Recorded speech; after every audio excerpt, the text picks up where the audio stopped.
नमस्कार दोस्तों, management enthusiast में आपका स्वागत है।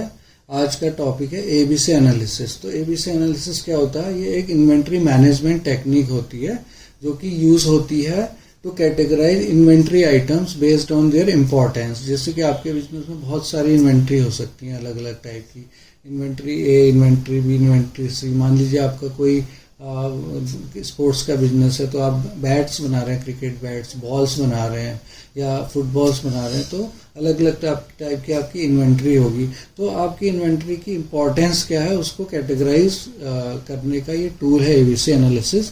लास्ट जो हमारा जो वीडियो था उसमें मैंने इन्वेंट्री मैनेजमेंट के बारे में बताया था, उसमें से एक टेक्निक है इन्वेंट्री मैनेजमेंट की एबीसी एनालिसिस। तो आज डिटेल में जानते हैं इस टेक्निक के बारे में। तो चलिए जानते हैं एबीसी एनालिसिस क्या होता है। ओके, नाउ ये क्यों कैरीड आउट किया जाता है एबीसी एनालिसिस?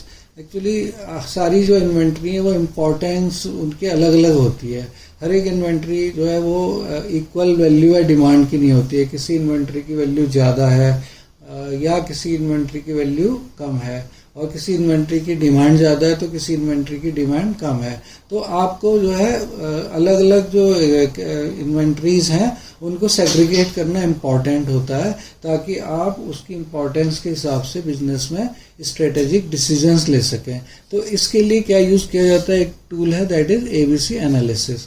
तो इसमें क्या करते हैं, इसमें 3 स्टेप्स होते हैं। अब देख लेते हैं वो क्या क्या होते हैं, इसको कैसे एबीसी एनालिसिस को करते हैं। इसमें पहला स्टेप है, आप इन्वेंट्री वैल्यू उस आइटम की, बहुत सारे आइटम्स आपके होंगे, आइटम ए, आइटम बी, आइटम सी, तो आप इन्वेंट्री वैल्यू उनकी निकाल लीजिए सारे आइटम्स के अलग अलग। मान लीजिए आइटम ए है तो इसका फॉर्मूला है inventory value of the item is equal to consumption value of the item.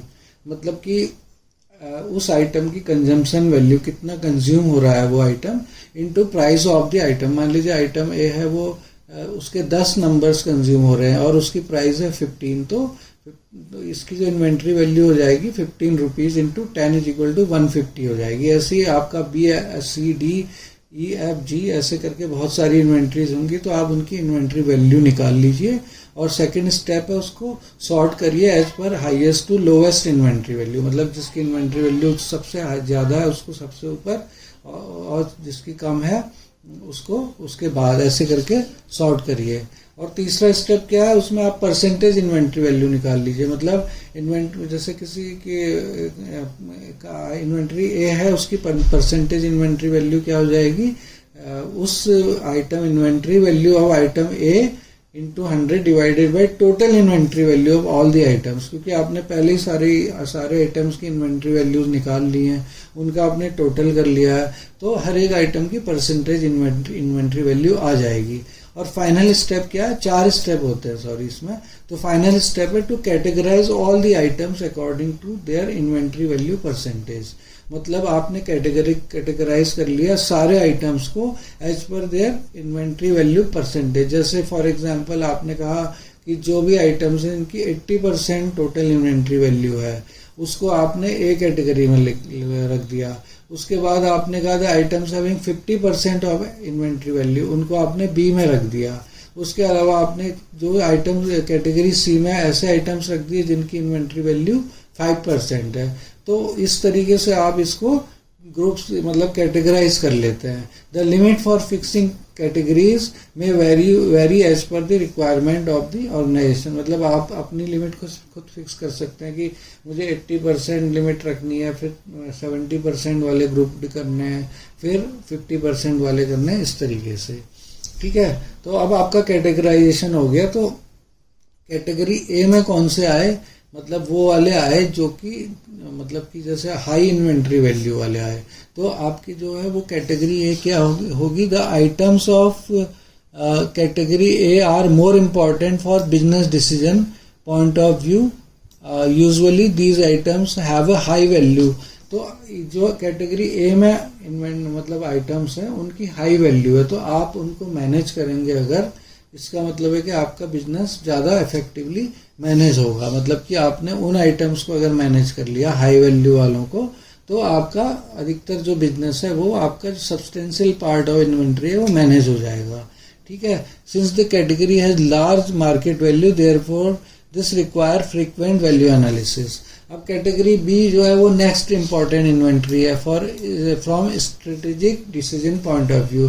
These items are less important than inventory A. तो बी में आपको उस जितना आपने वैल्यू इंपॉर्टेंस कैटेगरी ए वाले आइटम्स को दिए उससे कम आप इंपॉर्टेंस इसको देंगे, और कैटेगरी सी वालों को आप लीस्ट इंपॉर्टेंस देंगे क्योंकि इसकी वैल्यू बहुत कम है। तो आपने देखा कि आप for example item A B C आपके पास 3 आइटम है, तो आपने देखा ए आइटम जो है उनकी इन्वेंट्री वैल्यू लगभग सारे आइटम्स का 80% है। तो आपने अगर उनको बेच दिया या उनको आपने मैनेज कर लिया तो आपने 80% ऑफ द इन्वेंट्री मैनेज कर ली। तो इसीलिए हम कैटेगरी ए को ज़्यादा इंपॉर्टेंस देंगे। ठीक है, अब इसके बाद क्या कहते हैं, why the ABC analysis is important. ये क्यों इम्पॉर्टेंट होती है? Categorization of inventory is very important so that the critical inventory items crucial from strategic point of view may be segregated and managed on priority. मतलब आपने जो भी crucial जो inventory items हैं, क्रिटिकल इन्वेंट्री आइटम्स हैं, उनको पहले ही निकाल लिया, अलग कर लिया और उनको आपने मैनेज कर लिया।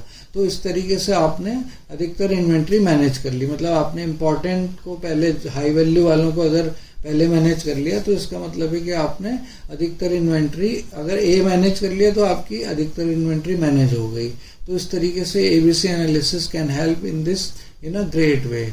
ठीक है, तो अब एक चार्ट की मदद से इसको समझते हैं एबीसी एनालिसिस को। ये चार्ट है आपका, देखिए इसमें जो एक्स एक्सिस है उसमें cumulative percent of units in inventory, और वाई एक्सिस में है cumulative percent of total inventory value. अब देखिए यहाँ पर कैटेगरी ए है, उसके मान लीजिए 20% टोटल, मतलब कैटेगरी ए में आइटम्स है, टोटल जितने भी आइटम्स हैं उसके 20%। ऐसी कैटेगरी बी में 20 से 60% है। कैटेगरी सी में क्या है, 60% से 100%। तो आपने इनकी इन्वेंट्री वैल्यू जब निकाल के इसका ग्राफ प्लॉट किया इस तरीके से, तो इसमें क्या होगा आपका, देखिए यहाँ से पता चल रहा है कि आपका जो कैटेगरी ए है उसमें केवल 20% आइटम्स है, लेकिन उनकी वैल्यू लगभग 80% है। कैटेगरी बी में 20 से 50% के करीब आइटम्स हैं, लेकिन इनकी जो वैल्यू है वो कितनी है, वो है आपकी 80% से, मतलब आपकी लगभग 20% में आ रही है ये, मतलब कि 70% से लेकर 100%, मतलब कि आपकी लगभग 30% में कैटेगरी बी के आइटम्स हैं। और कैटेगरी सी के जो आइटम्स हैं, इतने सारे आइटम्स हैं आपके, देखिए 40% ऑफ द आइटम्स है, मतलब 100 आइटम्स में से 40 आइटम तो कैटेगरी सी में, लेकिन उनकी वैल्यू सिर्फ 10% है। तो आपके सिर्फ 20%, मतलब 100 में से अगर आपने 20 नंबर कैटेगरी ए के आपने मैनेज कर लिए तो आपने 80% ऑफ इन्वेंट्री वैल्यू मैनेज कर ली, समझ रहे हैं। तो इस तरीके, इसीलिए हमको इससे पता चल गया कि कैटेगरी ए इम्पॉर्टेंट है, क्योंकि उसकी जो वैल्यू है लगभग 20% ही आइटम्स की वैल्यू 80% है। तो हमने कैटेगरी ए को अगर इफेक्टिवली मैनेज कर लिया तो हमने लगभग 80% ऑफ इन्वेंट्री वैल्यू को मैनेज कर लिया। इसलिए ये जो इन्वेंट्री एबीसी एनालिसिस है ये इम्पॉर्टेंट होता है। ठीक है, तो ये जैसे मैंने जो एक्सप्लेन किया वही यहाँ पर दिखाया गया है।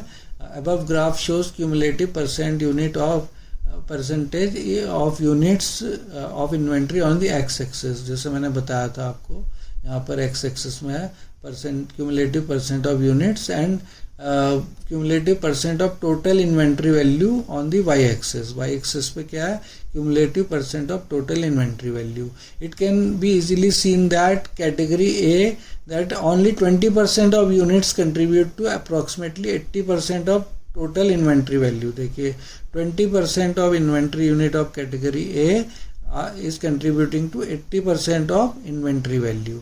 ठीक है, and which contains approximately 60% of units, 80%, while the category C, देखिए category C जो है लगभग वो 60% of जो इन्वेंट्री वैल्यू है उसको क्या कर रहा है, वो उसको उसकी जो इन्वेंट्री के नंबर्स हैं वो 60% है, लेकिन इन्वेंट्री वैल्यू कितनी दिखा रहा है, वो approximately it is contributing very insignificantly to total inventory value. C में मतलब लगभग आपका 5-10% की इन्वेंट्री वैल्यू है। ठीक है, if the company manages only 20% of the units of category A, category A के सिर्फ 20% आप यूनिट्स को मैनेज कर लेते हैं, then it will be able to manage a substantial part, मतलब 80% of total inventory, and most of the resources which would had been otherwise used to manage category C inventory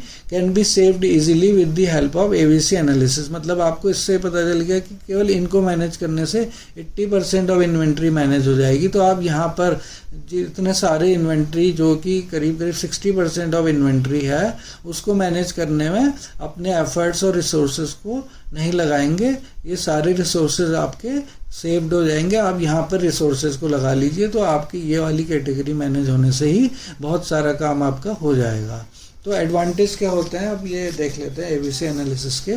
ABC analysis helps in better resource optimization. जो मैंने अभी पहले हमने graph से समझा कि आप उन रिसोर्सेज को मतलब रिसोर्स ऑप्टिमाइजेशन कर सकते हैं. जिन इन्वेंट्री की वैल्यू ज़्यादा है उनको आप पहले मैनेज करिए, ठीक है. और the inventory having more demand is known by ABC analysis. A company can use its precious warehouse spaces. मतलब आपकी जो ज़्यादा डिमांड की वो है इन्वेंट्री है उसको आप जो है पहले आप प्रायोरिटाइज करिए अपने वेयर हाउस स्पेस में एंड सेल्फ स्पेस में, और जो लेस वाली इंपॉर्टेंस वाली है उसको आप मतलब उतना प्रायोरिटी उसको कम स्पेस दीजिए. ABC analysis helps in better demand forecasting.